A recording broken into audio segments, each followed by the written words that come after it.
കായലോരം ആവേശത്തിരതല്ലി രണ്ടാമത് പ്രസിഡൻസ് ജലോത്സവത്തിന് അഷ്ടമുടി ഒരുങ്ങി. ജലോത്സവത്തിനായി ട്രാക്കിന്റെ ആഴം കൂട്ടുകയും മത്സരവള്ളങ്ങളുടെ സ്റ്റാർട്ടിംഗ് സുഗമമാക്കാനായി പുതിയ സ്റ്റാർട്ടിംഗ് സംവിധാനം ഒരുക്കുകയും ചെയ്തു. ടെന്നീസ് താരം സാനിയ മിർസയാണ് മുഖ്യ അതിഥിയായി പങ്കെടുക്കുന്നത്. കനത്ത സുരക്ഷാ ക്രമീകരണത്തിനിടയിലാണ് മേള നടക്കുന്നത്.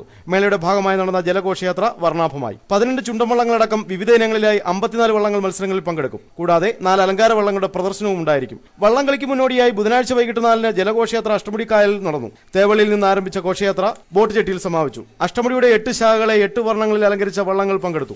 വ്യാഴാഴ്ച പകൽ 1:30 കളക്ടർ പി ജി തോമസ് പതാക ഉയർത്തുന്നതോടെ ഉദ്ഘാടന ചടങ്ങിന് തുടക്കമാകും. എൻ പീതാംബരക്കുറുപ്പ് എം പി സ്വാഗതം പറയും. മന്ത്രി ഷിബു ബേബി ജോൺ, കേന്ദ്ര സഹമന്ത്രിമാരായ കെ സി വേണുഗോപാൽ, കൊടിക്കുന്നിൽ സുരേഷ്, ശശി തരൂർ എന്നിവർ പങ്കെടുക്കും. ജലോത്സവത്തിന് മുന്നോടിയായി നഗരത്തിൽ വിപുലമായ സുരക്ഷാ ക്രമീകരണങ്ങൾ പോലീസ് ഏർപ്പെടുത്തി. 700 പോലീസുകാരെയും 10 ഡിവൈഎസ്പിമാരെയും 25 സർക്കിൾ ഇൻസ്പെക്ടർമാരെയും നഗരത്തിൽ വിന്യസിക്കും. കൂടാതെ വാഹന നിയന്ത്രണവും ഏർപ്പെടുത്തുമെന്ന് city police commissioner Debesh Kumar Behera പറഞ്ഞു. ജലോത്സവത്തിന്റെ ഭാഗമല്ലാത്ത വള്ളങ്ങളും സ്പീഡ് ബോട്ടുകളും പോലീസ് നീക്കം ചെയ്യും. സുരക്ഷയുടെ ഭാഗമായി CCTV ക്യാമറ ക്രമീകരിച്ചിട്ടുണ്ട്. പകൽ 2 മുതൽ KSRTC ഡിപ്പോയിലേക്ക് ബസ്സുകൾക്ക് പ്രവേശനം അനുവദിക്കില്ല. വള്ളംകളിയോടനുബന്ധിച്ച് 7 പവലിയനുകളായി 7 തരം പാസുകളാണ് വിതരണം ചെയ്തിട്ടുള്ളത്.